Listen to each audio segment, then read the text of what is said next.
이 영상을 시청하시는 지금 이 순간에도 여러분의 체내에서는 심각한 변화가 일어나고 있을지 모릅니다. 혹시 밤중에 화장실을 가기 위해 잠에서 깨시나요? 하룻밤에 한 번 혹은 두세 번씩 일어나는 일이 반복된다면 주의하셔야 합니다.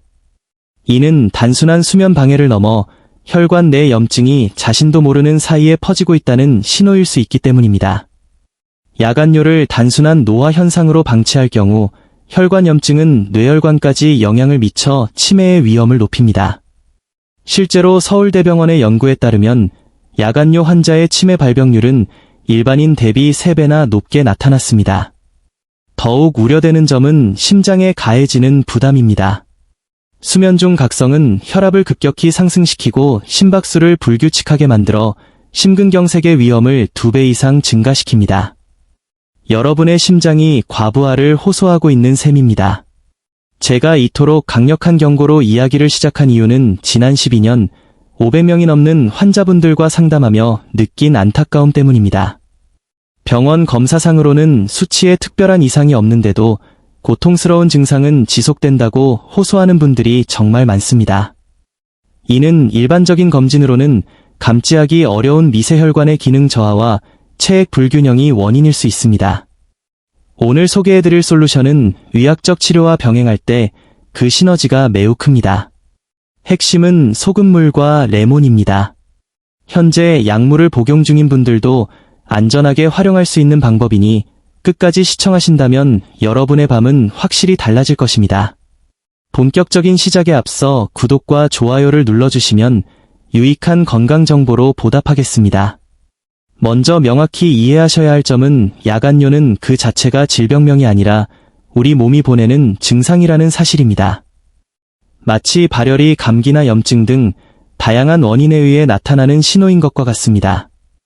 밤중에 소변이 마려워 잠을 깬다는 것은 신체가 무언가 불균형하다는 메시지를 보내는 것입니다. 제 상담 사례 중 70대 환자분의 이야기를 예로 들어보겠습니다. 이분은 1년 넘게 매일 밤 서너 차례 화장실을 다녀오셔야 했고 다시 잠들기까지 30분 이상 소요되어 만성적인 수면 부족에 시달리셨습니다.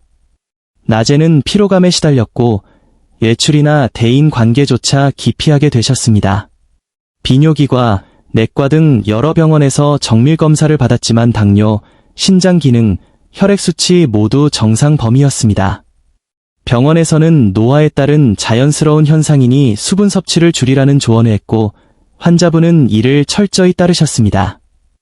저녁 6시 이후로는 물은커녕 과일이나 국물조차 드시지 않았습니다. 초기에는 증상이 호전되는 듯했으나 일주일이 지나자 구강건조, 어지럼증, 변비, 피부건조 등 탈수 증상이 나타났고 야간뇨 횟수는 다시 원점으로 돌아갔습니다. 식습관을 분석해보니 낮 동안의 수분 섭취량 또한 절대적으로 부족했습니다. 여기서 중요한 점은 야간뇨의 원인이 단순히 물을 많이 마셔서가 아니라는 것입니다. 오히려 체내 수분이 극도로 부족할 때 역설적으로 야간뇨가 발생할 수 있습니다. 인체는 매우 정교한 시스템으로 작동합니다. 정상적인 경우 밤에는 뇌하수체에서 항이뇨 호르몬이 분비되어 소변 생성을 억제함으로써 숙면을 돕습니다. 그러나 노화가 진행되면 이 호르몬 분비량이 감소하거나 제대로 작동하지 않아 밤에도 낮과 동일한 양의 소변이 생성되는 야간다뇨 현상이 발생합니다. 또 다른 원인은 체액의 이동입니다. 낮 동안 중력에 의해 다리 쪽에 쏠려있던 수분이 밤에 누워있는 자세를 취하면 혈관을 타고 다시 순환되어 신장으로 유입됩니다. 마치 댐에 수문을 연 것처럼 일시적으로 수분량이 늘어나 신장이 이를 처리하기 위해 소변을 생성하게 되는 것입니다. 또한 과민성 방광의 경우 방광이 꽉 차지 않았음에도 신경이 예민하게 반응하여 요일을 느끼게 합니다. 이는 화재경보기가 오작동하여 연기가 없는데도 계속 울리는 상황과 유사합니다. 통계에 따르면 40대 이상의 52%가 야간뇨를 경험하고 있으며 60대 이상에서는 그 비율이 더욱 높아집니다. 많은 분이 이를 노화의 일부로 치부하고 참으려 하지만 야간뇨는 당뇨병 환자보다 삶의 질을 더 떨어뜨린다는 연구 결과가 있을 만큼 심각한 문제입니다. 하지만 분명한 것은 나이가 들며 생기는 자연스러운 변화라 할지라도 적절한 관리를 통해 충분히 개선할 수 있다는 점입니다. 앞서 언급한 환자분께 제가 제안한 해결책은 의외로 물을 더 섭취하는 것이었습니다. 수분을 제한하느라 고생하셨던 환자분은 처음엔 의아해하셨지만 여기에는 중요한 생리학적 원리가 숨어 있습니다. 바로 삼투압입니다. 혈액 내에는 적정량의 나트륨이 존재해야 수분을 혈관 내에 붙잡아 둘 수 있습니다. 배출을 저릴 때 물이 빠져나오는 원리와 같습니다. 체내 나트륨 농도가 너무 낮아지면 혈관 내에 삼투압이 떨어져 수분이 혈관 밖으로 빠져나갑니다. 이로 인해 조직에는 부종이 생기고 혈관 내부는 수분이 부족해지는 악순환이 발생합니다. 이때 우리 몸은 역설적으로 수분을 배출하기 위해 소변을 더 많이 만들어냅니다. 따라서 핵심은 낮 동안 충분한 수분을 섭취하되 저녁에는 체내 흡수율을 높이는 방식으로 물을 마시는 것입니다. 그 비법이 바로 따뜻한 물에 미량의 천일염과 레몬 한 조각을 섞어 마시는 것입니다. 이 조합이 효과적인 이유는 다음과 같습니다. 먼저 따뜻한 물은 체온 36.5에서 37도과 유사하여 에너지 소모 없이 흡수되며 혈관을 이완시킵니다.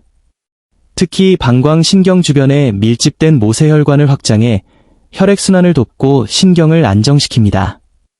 또한 방광 주변의 평활근을 이완시켜 방광의 저장 능력을 높여줍니다. 소금을 첨가하는 이유는 앞서 설명한 삼투압 유지를 위해서입니다. 적절한 나트륨 농도는 수분이 혈관 밖으로 새나가는 것을 막고 순환을 돕습니다. 단, 양이 중요합니다. 짠맛이 거의 느껴지지 않을 정도로 극미량 100mg 미만만 사용해야 하며 이는 혈압에 영향을 주지 않으면서 수분 균형을 맞추는데 최적의 양입니다. 그렇다면 레몬은 어떤 역할을 할까요? 첫째, 레몬의 풍부한 비타민C는 강력한 항산화 작용으로 혈관 벽을 보호하고 탄력을 높여줍니다. 둘째, 레몬 껍질에 함유된 헤스페리딘 성분은 모세혈관을 강화하고 염증을 줄여 혈액순환을 개선합니다. 이는 예민해진 방광신경을 안정시키는 데 도움을 줍니다. 셋째, 레몬의 칼륨은 섭취한 소금의 나트륨과 균형을 맞춰 체액 조절을 최적화합니다. 마지막으로 구연산은 소변을 알칼리화하여 야간뇨 환자에게 흔한 신장 결석을 예방하는 효과까지 있습니다.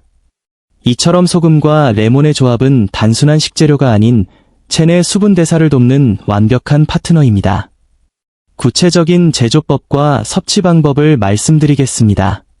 준비물은 200에서 250ml, 종이컵 1컵 분량의 따뜻한 물, 천일염이나 죽염, 그리고 레몬 한 조각입니다. 물은 한 번 끓인 후 40에서 45도 정도로 식혀서 사용하는 것이 가장 좋습니다. 이는 체내 흡수의 가장 이상적인 온도입니다. 소금은 손가락 끝으로 아주 살짝 집은 정도만 넣어 맛이 거의 느껴지지 않게 하십시오. 레몬은 베이킹소다 등으로 껍질까지 깨끗이 세척한 후 3에서 5mm 두께로 얇게 썰어 씨를 제거하고 넣습니다. 1에서 2분 정도 우려내어 은은한 향이 날 때 드시면 됩니다. 너무 오래 우리면 쓴맛이 날 수 있으니 주의하십시오. 가장 중요한 것은 섭취 타이밍입니다. 반드시 잠들기 1시간 전에 드셔야 합니다. 예를 들어 11시에 취침한다면 10시에 섭취하는 것입니다. 물이 소장을 거쳐 혈액으로 흡수되고 전신을 순환하는데 약 1시간이 소요되기 때문입니다. 마실 때는 급하게 들이켜지 말고 10에서 15분에 걸쳐 천천히 음미하며 드십시오. 급한 수분 섭취는 신장에 부담을 줄 수 있습니다. 섭취 후에는 바로 눕지 말고 30에서 40분 정도 앉아있거나 가벼운 집안일, 독서 등을 하며 수분이 체내에 고루 퍼지도록 기다리십시오. 그리고 취침 직전에는 요의가 없더라도 반드시 화장실을 다녀와 방광을 완전히 비우는 것이 핵심입니다. 이 요법을 실행할 때 주의하셔야 할 점들을 정리해드립니다. 첫째, 신부전 등 신장질환이 있는 분은 반드시 주치의와 상의하셔야 합니다. 수분과 전해질 조절 능력이 저하되어 있을 수 있기 때문입니다. 둘째, 고혈압약, 특히 이뇨제, 복용 중이라면 약 복용 후 최소 2시간이 지난 뒤에 이 물을 섭취하십시오. 셋째, 레몬 알레르기가 있다면 유자나 귤로 대체 가능합니다. 넷째, 효과는 개인차가 있으나 보통 2주에서 한 달 정도의 적응 기간이 필요하므로 꾸준히 실천해야 합니다. 생활습관 교정도 병행되어야 합니다. 저녁 식사 시 국이나 찌개 같은 고나트륨 국물 요리는 피하고 저녁 식후에는 이 레몬 소금물 외의 수분 섭취를 제한하십시오. 잠들기 전 스마트폰의 블루라이트는 멜라토닌 분비를 억제하여 야간뇨를 악화시킬 수 있으니 자제해야 합니다. 수면 무호흡증이 있다면 가습기를 활용해 실내 습도를 50에서 60%로 유지하는 것이 좋습니다. 추가로 도움이 되는 습관으로는 저녁 시간대 15에서 20분 정도의 하체 스트레칭이나 다리를 벽에 기대는 자세가 있습니다. 이는 하체에 쏠린 수분을 순환시키는 데 탁월합니다. 또한 낮 동안의 가벼운 걷기 운동과 하루 30회 정도의 케겔 운동은 방광 근육 강화에 큰 도움이 됩니다. 실제로 이 방법을 실천한 환자분은 일주일 후 야간뇨 횟수가 줄기 시작했고 한 달 후에는 숙면을 취하는 날이 많아졌습니다. 단순히 화장실 가는 횟수만 줄어든 것이 아니라 혈액순환이 개선되면서 손발이 따뜻해지고 아침 기상 시머리가 맑아지는 긍정적인 변화도 함께 경험하셨습니다. 다리의 부종 또한 현저히 감소했습니다. 자주 묻는 질문을 정리하자면 레몬 대신 다른 감귤류도 비타민C와 구연산 효과를 위해 사용 가능하지만 자몽은 약물 상호작용 우려가 있으니 주의가 필요합니다. 또한 이 물은 하루 한 번, 잠들기 1시간 전에만 드셔야 효과적입니다. 아침에 드시는 것은 야간뇨 개선 목적과는 맞지 않습니다. 만약 한 달 이상 꾸준히 실천했음에도 호전이 없다면 전립선 비대증이나 방광염 등 다른 기저질환이 원인일 수 있으니 정밀검사를 받아보시기 바랍니다. 오늘 소개해드린 방법은 복잡한 의학적 시술이 아닌 일상에서 실천할 수 있는 작은 습관입니다. 항이뇨 호르몬의 감소나 노화를 막을 수는 없지만 수분과 전해질이 균형을 맞추고 순환을 돕는 것으로 증상은 충분히 개선될 수 있습니다. 중요한 것은 꾸준함입니다. 오늘 밤부터 따뜻한 레몬 소금물 한 잔으로 여러분의 밤을 편안하게 바꿔보시기 바랍니다.